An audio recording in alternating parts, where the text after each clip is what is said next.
Hello viewers, Assalamualaikum warahmatullahi wabarakatuh. Welcome to my channel Tarek Everywhere. আজকে আমি আপনাদের সাথে শেয়ার করব আমার কেরালা ভ্রমণের প্রথম পর্ব এবং এই পর্বে থাকছে ভারতের একটি ইউনিক এয়ারপোর্ট কোচিন এয়ারপোর্ট এবং উপমহাদেশের নায়াগ্রা খ্যাত আথিরাপিল্লি ওয়াটারফল। চলুন দেরি না করে পর্বের মূল পর্বে।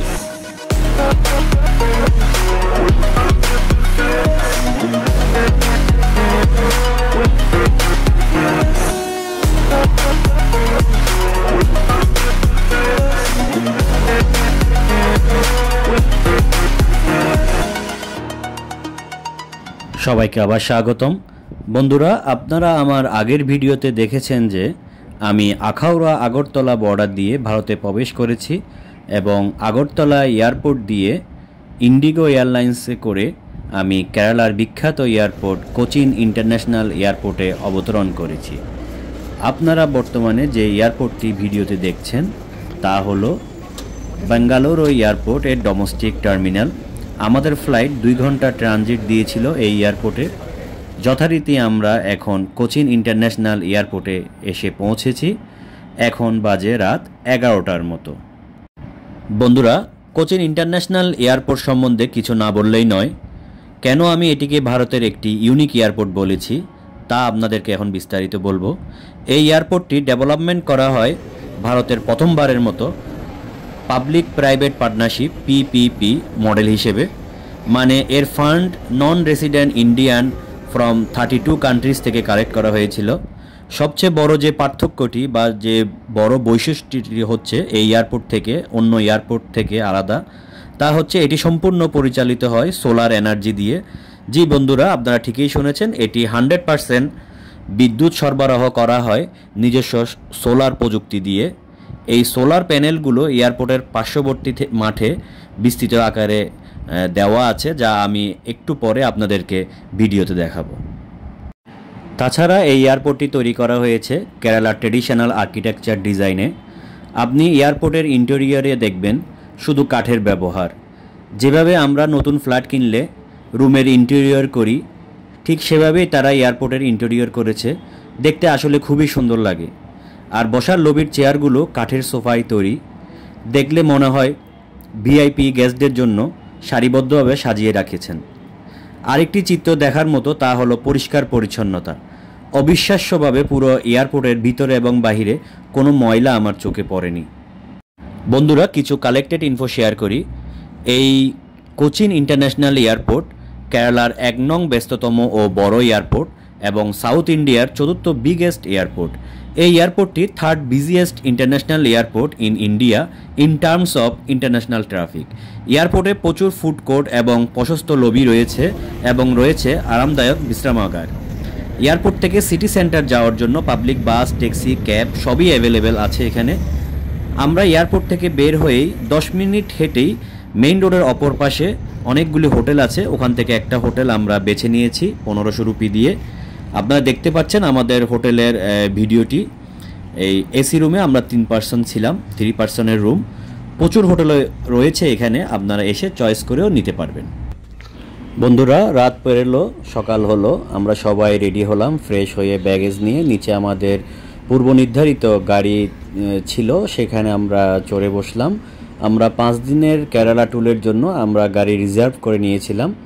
বন্ধুরা, আপনারা দেখতে পাচ্ছেন এখানে একটা বিশাল আকারে বোর্ডে লেখা যে world's first airport fully powered by solar energy, যেটা গতকাল রাতে আমি এয়ারপোর্টে আপনাদেরকে দেখালাম।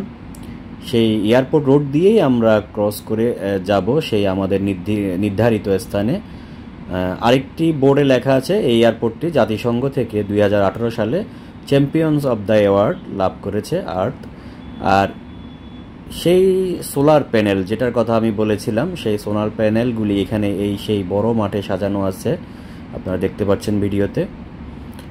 সো আমরা এখন এগিয়ে যাচ্ছি রাস্তার 2 ধারের সৌন্দর্য দেখতে দেখতে, কোচির সিটির সৌন্দর্য। এবং কোচি থেকে আমরা যাব কেরালার আরেকটা ডিস্ট্রিক্ট ত্রিশূর বলে, সেই ত্রিশূর ডিস্ট্রিক্টে আমরা যাব, যেখানে অবস্থিত সেই ঐতিহাসিক আথিরাপল্লী ওয়াটারফল, যেটাকে ভারতের নায়াগ্রা নামে পরিচিত। বাহুবলী সিনেমার শুটিং হয়েছিল। বাহুবলী সিনেমা হওয়ার পরে এই ওয়াটারফলসটি আরও জনপ্রিয়তা লাভ করে। আমরা সেটির উদ্দেশ্যে রওনা দিচ্ছি। চলুন প্রাকৃতিক দৃশ্য দেখে দেখে রাস্তার দুধারে সেই ওয়াটারফলে।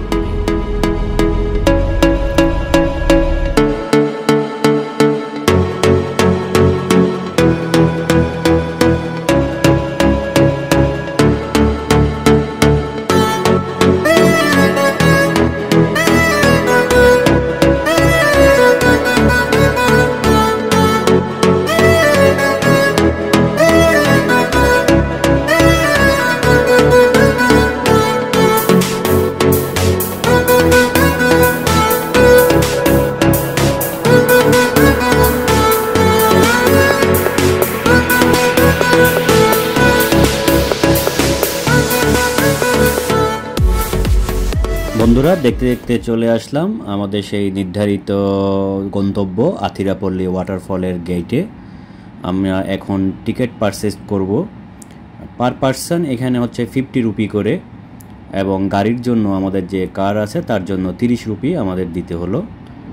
সো এখানে আমি আবার একটা নোটিশ বোর্ডে টিকিট কেটে আসার পরে দেখলাম যে ফরেনারদের জন্য 200 রুপি, যদিও তারা আমার থেকে কিছু জিজ্ঞেস করেনি আর আমিও জানতাম না, আমি 50 রুপি দিয়েই টিকিট করলাম।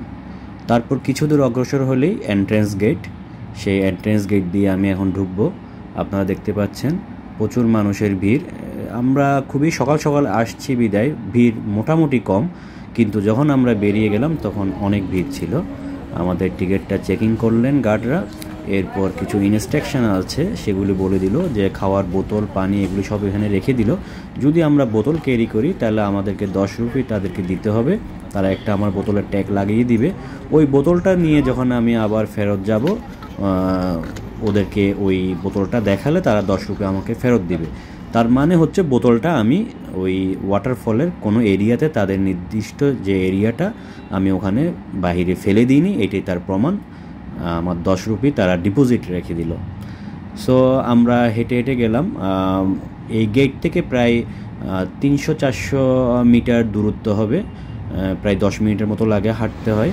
হেঁটে আমরা সেই ওয়াটারফলের উপরের দিকে আমরা চলে আসলাম, যেখানে একদম একটা ফ্ল্যাট একটা এরিয়া, যে পাথরের পাহাড় বলা যায়, পাথরের পাহাড়ের উপরের অংশ বোঝা যায়।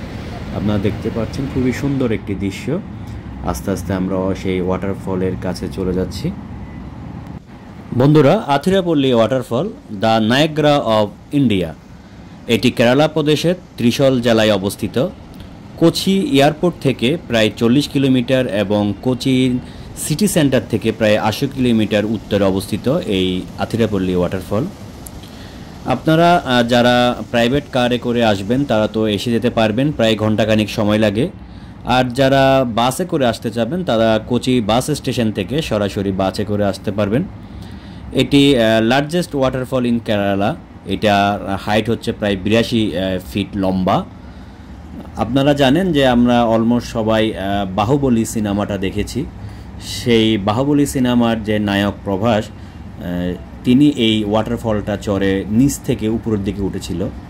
যদিও এই ওয়াটারফলটা সে চড়েনি, জাস্ট তার ব্যাকগ্রাউন্ডে এই ওয়াটারফলটা দেখানো হয়েছে, সে তার সেটেই ওইটা করেছিল।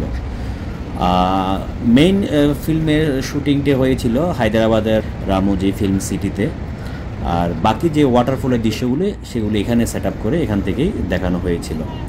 আমরা সেই ওয়াটারফলের উপরেই অংশ দেখে এখন আমরা নিচের দিকে যাওয়ার জন্য সেই ট্রেকিংটা করছি। খুবই টাফ এই ট্রেকিংটা আসলে নিচের দিকে করা এবং নিচ থেকে আবার উপরে ফেরত আসা। খুবই টায়ার্ড হয়ে গিয়েছিলাম, প্রায় 500 মানে প্রায় হাফ কিলোর মতো এটা হাঁটতে হয়, প্রায় 20 মিনিট লাগে। তো আমরা নেমে সেই আমাদের কাঙ্ক্ষিত এবং সেই মধুর সেই ওয়াটারফলটি আপনারা দেখতে পাচ্ছেন নিচ থেকে আমরা পৌঁছে গেলাম। বন্ধুরা, আমরা গিয়েছিলাম সেটা তখন বর্ষাকালের শেষের দিকে, এই মাসে গিয়েছিলাম অক্টোবরে। সো অক্টোবরের লাস্টের দিকে সেখানে বর্ষা প্রায় শেষ। যদি আপনি বর্ষাকালের দিকে আসেন তাহলে এই ওয়াটারফলটি একদম ভরপুর দেখতে পাবেন, এই পাশ থেকে ওই পাশ। এখন আমরা মাঝখানে সেই ওয়াটারফলটি নেই, শুধু দুপাশে রয়েছে। এতেই আমরা সন্তুষ্ট আলহামদুলিল্লাহ যা দেখতে পেয়েছি। বর্ষাকালে ইনশাআল্লাহ যদি কোনো আবার সুযোগ হয় আবার আসব।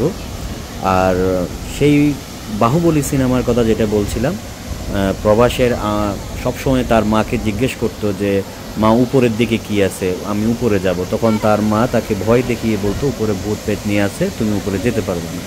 পরে সে অনেকবার ট্রাই করে পরবর্তীতে সে উপরে উঠলো।